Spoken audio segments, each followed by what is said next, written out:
So మనం అద్భుతంగా మనం అసలు ఎప్పుడు ఒక డ్యూటీ లాగా లేకపోతే ఒక ఒక వాటెవర్ ఒక క్యాండిల్ లాగా ఒక బల్బ్లా వెలుగుతూ ఉండాలి అనుకోవడం ఎంతవరకు realistic? What is the paradigm? అల్టిమేట్గా మనం ఏం చేసే ప్రయత్నం చేస్తున్నాం?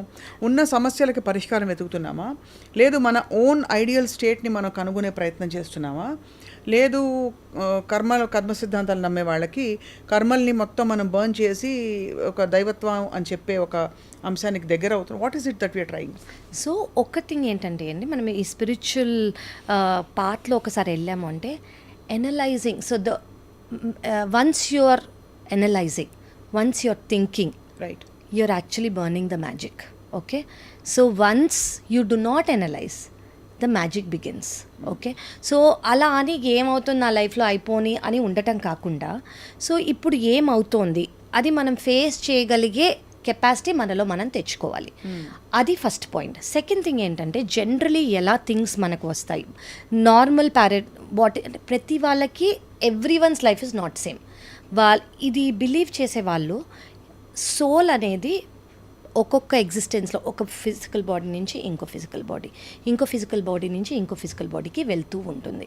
సో ఇప్పుడు మనము గ్రేడ్ 1 నుంచి గ్రేడ్ 2కి వెళ్తాం, గ్రేడ్ 2 నుంచి గ్రేడ్ 3కి వెళ్తాం, గ్రేడ్ 3 నుంచి గ్రేడ్ 10, అలా 9-10 వరకు మనం గ్రేడ్ 1 నుంచి గ్రేడ్ 10కి వెళ్ళాలనుకోవటం is not right. Okay, so grade 1 నుంచి గ్రేడ్ 2 వెళ్ళేటప్పుడు మనకి ఎక్స్పీరియన్సెస్ ఉంటాయి, లెర్నింగ్స్ ఉంటాయి, కొన్ని చెప్పినవి బాగుంటాయి, కొన్ని చెప్పినవి నచ్చవు. అదే థాట్స్తో మనం గ్రేడ్ 3కి వెళ్తాం. సో ఈ థాట్స్ మనకి ఎంతవరకు మంచివో అవి మాత్రమే తీసుకెళ్ళి, ఏవైతే మనకు అవసరం లేవో అవి మనం వదిలేస్తూ ఉంటాం. ఎంతవరకు ఏవి మంచివి ఎలా చెప్తాం? So what ever me energy feel. So ఇప్పుడు మీ లైఫ్కి, మీ పర్సనాలిటీకి, జనరలీ అందరికీ హైయెస్ట్ వైబ్రేషనల్ ఫ్రీక్వెన్సీలో ఉండేవి ఏంటి అంటే లవ్, హ్యాపీనెస్, జాయ్, ఎన్లైట్మెంట్. ఇవి ఇచ్చేవేవి మీరు ఎక్కువ ఆలోచించక్కర్లేదు. Okay, this is right. Okay, అలానే మీకు నచ్చినవన్నీ చేసేసి ఓకే ఐఎమ్ గెటింగ్ జాయ్ అని అనుకోవటం కాకుండా, what ever is right in that situation మీరు అది చేసుకోవటం కరెక్ట్. సెకండ్ థింగ్ ఏంటంటే, మనకి ఎలా తెలుస్తుంది అంటే గట్ ఫీలింగ్ అని అంటాం కదా. ఇప్పుడు చాలామందికి ఇప్పుడు మనం ఈవెన్చువల్గా మాట్లాడబోతున్నాము ఇంట్యూషన్ వాటి గురించి ఉంటుంది, కానీ ఆ ఇంట్యూషన్ అనేది మాట్లాడుతోందా లేదా అనేది వాళ్ళకి తెలియదు. జనరలీ వాళ్ళ ఇంట్యూషన్ని సర్పాస్ అయిపోయి సిచ్యువేషనల్గా బిహేవ్ చేస్తారు. సో ఇప్పుడు ఫర్ ఎగ్జాంపుల్ నెగటివిటీని ఎలా హ్యాండిల్ చేయాలి అని మీరు అంటున్నారు. ఇప్పుడు నేను ఇక్కడ కూర్చుని ఉన్నాను, నాకు అది రెడ్ కలర్ నచ్చలేదు. ఓకే, నేను అది చాలా బ్యూటిఫుల్, మీకు అది నచ్చుంటుంది, వాళ్ళకి అది చాలా ఫ్యాన్సీగా అనిపించుంటుంది, నాకు రెడ్ కలర్ నచ్చలేదు. సో నేను ఇక్కడ ఏం ఫీడ్ చేసుకున్నాను, that red colour is bad, that red colour is bad, that red colour is bad. So I'm become, ఆ థాట్ అనేది నాలో డామినెంట్ అయిపోతుంది. చివరికి నేను బ్యాడ్ అన్న వైబ్రేషన్లోకి వెళ్ళిపోతున్నాను. నేను బ్యాడ్ అన్నది నా బాడీలోకి, నా థాట్స్లోకి ఫిల్అప్ చేసుకుంటున్నాను. సో ఎవరు ఎంత, ఇప్పుడు నాలో డామినెంట్ థాట్ ఏంటి ఈ మూమెంట్ అంటే, ఈ రెడ్ కలర్ నాకు నచ్చలేదు అన్నది. సో అలా అనుకోకుండా బేసికలీ మనం ఏది మన బాడీ, మన మైండ్లోకి తీసుకుంటున్నామో రైట్, అది చాలా important. What we are eating, for example we are not dustbins. మనము బాడీలోకి మనం ఏది డస్ట్బిన్లో వేసినట్టు ప్లాస్టిక్ కవర్స్ అవన్నీ వేయం కదా, డస్ట్బిన్లలో కూడా సార్ట్ అవుట్ చేసి వేస్తున్నారు. ఎగ్జాక్ట్లీ. సో అలాగే మన బ్రెయిన్లో కూడా ఏది పడితే అది వేయకూడదు. అది what ever is very important. మీకు ఏది పర్సనల్ గ్రోత్కి, ప్రొఫెషనల్ గ్రోత్కి, స్పిరిచువల్ గ్రోత్కి, విజ్డమ్కి దగ్గర అవుతుందో అవి మాత్రమే మీరు తీసుకోండి, మిగతావి మీరు తీసుకోకండి. Right. So that is a very important step. మీరు ఎలా అవాయిడ్ చేయగలరు అంటే అలాగా. సో దీనికి అంతటికీ అంతిమ పరిస్థితి అంటారు కదా, అది ఏమిటి? ఆ స్థితి ఏంటంటే మనశ్శాంతి, peace. Wherever you are, if peace అనేది మీలో ఉంది అంటే that is what it is. And అలాగే కనిపించిన పరిస్థితుల్ని లేబుల్ చేయొద్దు అంటున్నారు మీరు. Correct. As good or bad. Correct. ఒక నాన్ జడ్జ్మెంటాలిటీలోకి రావాలి. కరెక్ట్ అని చెప్పి. Correct. So there is no good or bad అండి, everything is a consequence of an action. అది. సో అసలు ఆ యాక్షన్ ఫస్ట్ ప్లేస్లో ఎందుకు వచ్చింది, దానికి వచ్చిన కాన్సిక్వెన్స్ ఇది. సో అది మన పాస్ట్ లైఫ్స్ నుంచి వచ్చిన యాక్షన్ తీసుకోబడిందా, దానికి వచ్చిన కాన్సిక్వెన్సా, ఇప్పుడు వచ్చిన సిచ్యువేషనలా అనేది మనం తీసుకోవాల్సి ఉంటుంది. రైట్. సో మనం టర్మినాలజీతో కొంచెం ఫెమిలియర్ అవుతున్నాం కాబట్టి ఈ ఎనర్జీ, ఆరా, వీటన్నిటికీ మనం కొంత అర్థం చేసుకునే ప్రయత్నం చేసాం. What is healing? అంటే హీలింగ్ అనే ఒక కాన్సెప్ట్ ఇప్పుడు ఈ మధ్యకాలంలో Louise Hay heal your life పుస్తకం ద్వారా and many other books it's become very popular, translate అయ్యాయి తెలుగులో కూడా. సో హీలింగ్ అంటే ఏమిటి అసలు? అసలు ఫస్ట్ ఆఫ్ ఆల్ ఇప్పుడు మన ఫిజికల్ బాడీకి యాజ్ అ డాక్టర్ ఏదైనా ఫీవర్ వచ్చిందనుకోండి, దాన్ని హీల్ చేయటం అంటే through medications, through whatever we make them feel better. Healing అంటే it is for your energy body. So మనం ఏదైతే ఆరా అని అంటున్నామో, మన చుట్టుపక్కల ఉన్న ఆరా, మన ఎనర్జీ బాడీ, దాన్ని ఫస్ట్ ఏదైనా అట్రాక్ట్ చేస్తే ఆ ఎనర్జీ బాడీ ఫస్ట్ అట్రాక్ట్ చేస్తుంది. ఆ ఎనర్జీ బాడీ అట్రాక్ట్ చేసి అది ఫిజికల్ సిమ్టమ్స్గా మనకు వస్తాయి. సో ఈ ఫిజికల్ సిమ్టమ్స్గా మనకి రాకుండా ఉండడానికి, మనం ఇక్కడే ఆపేయడానికి మనం హీలింగ్ అనేది చేసుకోవాలి. అది ఫస్ట్ థింగ్. సెకండ్ థింగ్ ఏంటంటే, చిన్నప్పటి నుంచి ఇప్పటి వరకు మనం ఎక్స్పీరియన్స్ చేసిన హ్యాపీనెస్ కానివ్వండి, మన ఎక్స్పీరియన్స్ చేసిన జర్నీ కానివ్వండి, మన ఎక్స్పీరియన్స్ చేసిన సాడ్నెస్, ఎవరన్నా oh you're not good at it అనటమో, ఎవరన్నా no you can do it క్యాజువల్గా అన్నా కూడా oh you can do it అనటమో, లేదు యూఆర్ నాట్ లుకింగ్ గుడ్ అనటమో, ఆర్ నో అదేంటి నీ హైట్ ఇంత తక్కువే ఉంది, అలా చాలామంది జోక్గా జోవియల్గా అనే ప్రతి ఒక్కటి మన ఎనర్జీ బాడీలో అనేది ఫీడ్ అయిపోయి ఉంటుంది. ఈ సెల్ మెమరీ అనొచ్చా? Cell memory, exactly, that's the right. But cell memory is very much in the body కదా, లేదు it's in the overall it is there all around. So we have to know that మనకు కనిపిన energy కూడా మనమే. So because అదంతా మనమే కాబట్టి we have to no అసలు వాట్ వీఆర్ దీన్ని కండిషనింగ్ అంటాము. సో మనం అనేది ఏ జర్నీలోంచి వచ్చాము, ఎలాగా. ఇప్పుడు చాలామందికి చైల్డ్హుడ్ ట్రామా అని ఉంటుంది, చాలామందికి అడల్ట్హుడ్ ట్రామా ఉంటుంది, చాలామందికి అలా చిన్నప్పుడు ఎవరన్నా ఏమన్నా అన్నా కానివ్వండి, ఎవరికన్నా ఏదైనా అటెన్షన్ దొరకలేదు కానివ్వండి. సో దానివల్ల ఆ మెమరీ అనేది చాలా స్ట్రాంగ్గా బిల్డ్ అయిపోయి ఉంటుంది. సో వాళ్ళు చేసే యాక్షన్ అనేది ఇన్ ద ఫ్యూచర్ ఈ మెమరీ ద్వారా ఈ వాళ్ళు ఆ పర్టిక్యులర్ చైల్డ్హుడ్లో కానివ్వండి, పాస్ట్ లైఫ్లో కానివ్వండి, ఎక్స్పీరియన్స్ చేసిన ట్రామా వల్ల వాళ్ళ యాక్షన్ ఉంటుంది.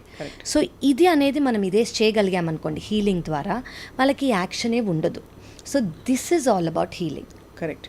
So you need to, so మీరు ఇంకా కొంచెం బ్రీఫ్గా విడమరిచి చెప్పాలంటే what ever it is that you erase all that is programmed and conditioned and planted into you which is not meant for you, which is not meant అంటే something that is not letting you be at peace. మన ultimate thing ఏంటి అన్న peace. So anything that is not letting you be at peace is not for you. So అదనేది మనం healing ద్వారా బయటికి తీయచ్చు. So healing అనేది ఏంటంటే, ఇప్పుడు ఈవెన్ మన ఫిజికల్ బాడీకి కూడా కొన్నిసార్లు తెలీదు ఓ ఇది మనకి హర్ట్ చేసి ఉంటుంది అని. ఓన్లీ ఆ సిచ్యువేషన్ వచ్చినప్పుడు కొంతమందికి ఫస్ట్ టైమే ఓ నాకు ఇది భయము అని అంటారు. అసలు అప్పటి వరకు వాళ్ళు అది ఎక్స్పీరియన్స్ చేసి ఉండరు. అది హైట్ కానివ్వండి, వాటర్ కానివ్వండి, ఏదైనా అయి ఉండొచ్చు. అది ఎందుకు వాళ్ళకి అది భయం? ఇప్పటి వరకు వాళ్ళు హైట్ నుంచి దూకలేదు, ఇప్పటి వరకు వాళ్ళకి ఏమీ అవ్వలేదు, అయినా వాళ్ళకి ఆ భయం అనేది ఎందుకుంది? ఒకటి వాళ్ళ కండిషనింగ్, చిన్నప్పటి నుంచో అందరూ చుట్టుపక్కల ఓ దూకద్దు, హైట్ అంటే భయం అన్న విన్న కండిషన్, భయాన్ని ప్లాన్ చేస్తారు కొంత చాలా మంది. వాళ్ళ పాస్ట్ ఎక్స్పీరియన్స్ కూడా ఖచ్చితంగా అవ్వచ్చు. వాళ్ళ పాస్ట్లో ఏదన్నా వాళ్ళకి అనుకోనిది ఏదైనా జరుగుంటుంది హైట్ రిలేటెడ్ అనుకోండి, వాళ్ళకి ఆ భయం అనేది సెల్ మెమరీలో ఫీడ్ అయిపోయి ఉంటుంది. ఈ సెల్ మెమరీ నుంచి మనకి ఈ భయం నుంచి సో భయం అనేది is not a pleasant experience, it is not a pleasant emotion. So మనం అది ఖచ్చితంగా తీసేయాలి మన బాడీలోంచి. అది మీరు 10 floors నుంచి దూకాలనుకుంటున్నారో, స్కై డైవింగే చేద్దాం అనుకుంటున్నారో, ఈ సెకండరీ. బట్ ఆ నెగిటివ్ ఎమోషన్ మనకు అవసరం లేదు. ఆ నెగిటివ్ ఎమోషన్ వేరే సిచ్యువేషన్స్లో కూడా పైకి రావచ్చు. పర్ఫెక్ట్. అంటే క్లియర్గా మనం ఏంటంటే మనకి అన్కాన్షియస్గా ఉన్నాయని తెలియని కోమార్బిడ్ కండిషన్స్ అని మీరు ఎలా అయితే అలోపతిలో చెప్తారో, పర్ఫెక్ట్, ఆ కోమార్బిడ్ కండిషన్స్ కాంబినేషన్స్లో ఎలాగైనా ప్రెజెంట్ అయ్యి ఫ్లేర్ అప్ అవ్వచ్చు. కాబట్టి వాటిని అడ్రస్ చేయడం చాలా అవసరం. అండ్ ఆ ప్రాసెస్నే మనకి కళ్ళకు కనిపించేది కాదు కాబట్టి దాన్ని హీలింగ్ అంటాం. ఆ హీలింగ్ ప్రాసెస్లో బహుశా మనం గతంలోకి వెళ్ళడం, తెలుసుకోవడం, ఎక్కడి నుంచి అది దాని మూలం ఎక్కడుందో తీసి దాని ద్వారా కంప్లీట్గా దానికి వేరియస్ టెక్నిక్స్ ఉన్నాయి టు రిమూవ్ దట్ హోల్ అంటే బేసిక్లీ ఆ ట్రామా అనేది ఏదైతే మీకు ఎఫెక్ట్ చేస్తోందో దాన్ని మనం రిమూవ్ చేసామనుకోండి, మీకు ట్రిగర్స్ అనేవి ఉండవు. సో ఈ లైఫ్ టైం అని ముందు మాట్లాడదాం, before we going to past lives and all that. ఈ లైఫ్ టైంలో ప్రధానమైన ట్రామా అంటే మనకి బాగా స్ట్రాంగ్ కండిషనింగ్ ఏర్పడేది ఏ వయసు నుంచి ఏ వయసులో కావ్య గారు? యాక్చువల్లీ వయస్సు బేసిక్లీ కిడ్స్కి 1 to 5 years లేదా 1 to 7 years వాళ్ళు ఒక స్పాంజ్ లాగా ఉంటారు అని అంటారు. మనం చెప్పిందల్లా వాళ్ళు నమ్ముతారు. ఇప్పుడు మీరు ఒక 5 years బేబీకి యూ కెన్ ఫ్లై అంటే they will literally feel like they can fly. Okay, so they will believe anything and everything. అది గుడ్ అయితే గుడ్, బ్యాడ్ అయితే బ్యాడ్. సో మనం ఆ ఏజ్లో ఒక బేబీకి ఏం చెప్తామో, నువ్వు you will become an Einstein అని చెప్తే I'm sure that baby will become an Einstein.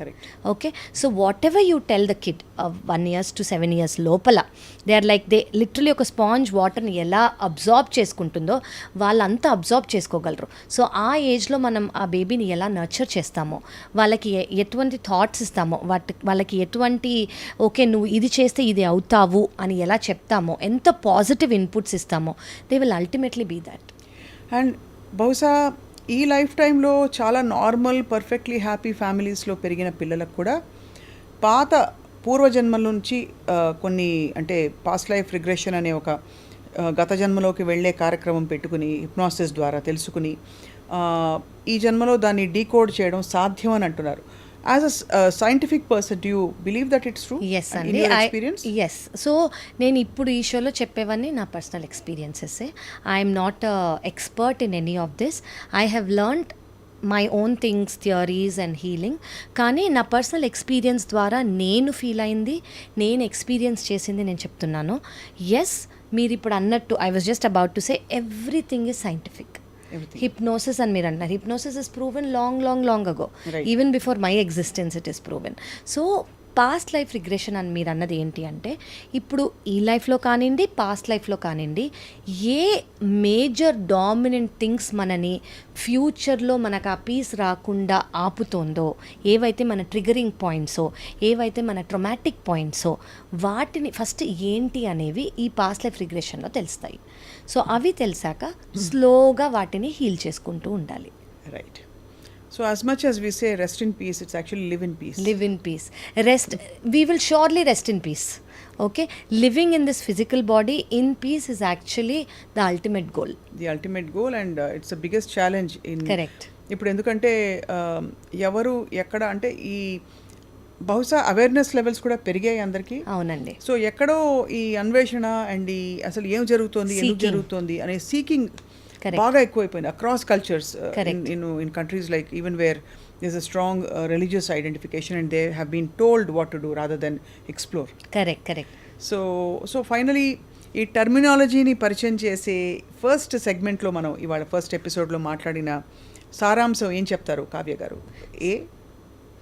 First నేనేం చెప్తానంటే, ఎనర్జీ ఓన్లీ మనకు కనిపించేదే కాదు, మన చుట్టుపక్కల ఉన్నది కూడా మన ఆరిక్ ఫీల్డ్లో కూడా ఉంది. అండ్ దాన్ని మనం ప్రొటెక్ట్ చేసుకోవాలి.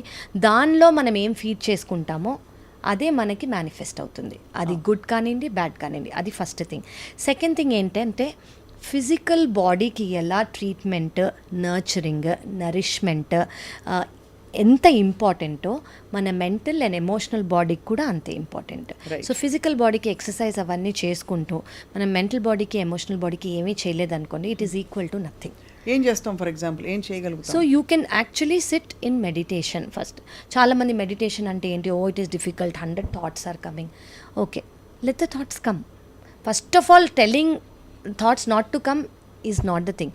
ఇప్పుడు నేను మిమ్మల్ని నెక్స్ట్ 3 minutes పిజ్జా గురించి ఆలోచించొద్దు అని చెప్పాను అనుకోండి, that most dominant thought that you will get is think about pizza at least ఒక 100 times. So first of all don't tell your mind, don't think. ఏమొస్తే ఆ థాట్స్ పాస్ అవుతూ ఉండనివ్వండి. మధ్యలో మీకు ఇది వినిపించిందా, అంతే, that is meditation. So that brief moment also is meditation.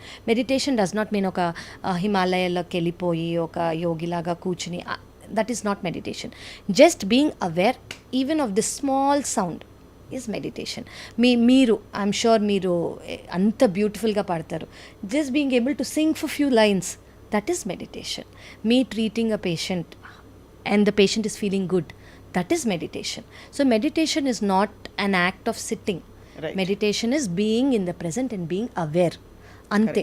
So అది if you are able to do in every act, అంటే మీరు చేసే ప్రతి పనిలో ఉండగలుగుతున్నారు అనుకోండి, that itself is peace. So instead of అంటే మీరు ఆ మూమెంట్లో being in the present is what it is. ఆ మూమెంట్లో మీరు వేరే ఓకే వాళ్ళేమనుకుంటున్నారు వీళ్ళేం అనుకోకుండా ప్రెజెంట్ మూమెంట్లో ఉండి ప్రెజెంట్ మూమెంట్ని ఎంజాయ్ చేయటమే మెడిటేషన్. సూపర్గా చెప్పారు. సో ఎమోషనల్ అండ్ మెంటల్ బాడీకి మనకి కావాల్సింది మెడిటేషన్. అండ్ అలాగే ఎలాగైతే వ్యాయామం మన శరీరానికి అవసరమో, కరెక్ట్ ఆరోగ్యకరమైన ఆహారం ఎలాగైతే అవసరమో, మంచి నిద్ర అవసరమో, కరెక్ట్ మనసుకు కూడా మనసు ఎనర్జీ బాడీకి అవసరం, ఇది ఆత్మకి అవసరం. సో అది one of the most important things is meditation అండి. ఈవెన్చువలీ మనం స్పిరిచువల్ జర్నీలో వెళ్తున్న కొద్దీ చాలా థింగ్స్ వస్తాయి, టెక్నిక్స్ వస్తాయి, కరెక్ట్ ప్రోగ్రామ్స్ వస్తాయి. కరెక్ట్ చాలా మంది యాజ్ వి వైండ్ అప్ అండి, విపశ్యనకి వెళ్ళొచ్చిన వాళ్ళు చాలామంది వాళ్ళు 10 రోజుల పాటు కంప్లీట్గా డిటాచ్ అయిపోయి వాళ్ళ లోపల ఉన్నది మాత్రమే బయటకు వచ్చిన స్టోరీస్ చెప్పినప్పుడు చాలా ఆశ్చర్యం కలుగుతుంది. కరెక్ట్ అంటే ఇంత సెల్ ఫోన్ చేతిలో లేకపోతే అరగంట కూడా లేకపోతే మనకు కొట్టుకుంటాం ఏం మిస్ అయిపోయామని. సో ఈ మధ్యలో అందరూ గోల్డ్ కూడా మర్చిపోతున్నారండి. ఎక్కడైనా బ్యాగ్ పెట్టినా మర్చిపోతున్నారు, బ్యాంగిల్స్ పెట్టినా మర్చిపోతున్నారు, బట్ ఫోన్ అయితే మర్చిపోవట్లేదు. It's a part, is an extension of our body. So అలాంటి టైంలో ఇలాంటి retreats are actually soul filling అంటాం మనం. సో అది చాలా ఇంపార్టెంట్. మన సోల్కి మనం ఎంత బ్యూటిఫుల్ ఫుడ్ ఇస్తామో మనని అంత బాగా నర్చర్ చేస్తుంది మన సోల్. చాలా గొప్ప మాట చెప్పారు doctor Kavya. And on this note ఇవాళ మనం ఇంట్రొడక్షన్ ఎపిసోడ్ ముగిద్దాం.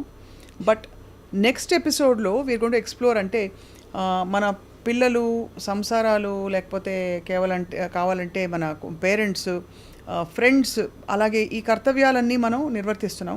మన పట్ల మనకుండే కర్తవ్యం అంటే how do you even get in touch with yourself మాట్లాడదాం నెక్స్ట్ ఎపిసోడ్లో. సీక్రెట్తో స్నేహం. So what is the secret? Thank you doctor Kavya. Pleasure is mine అండి. It's a lovely session. Thank you.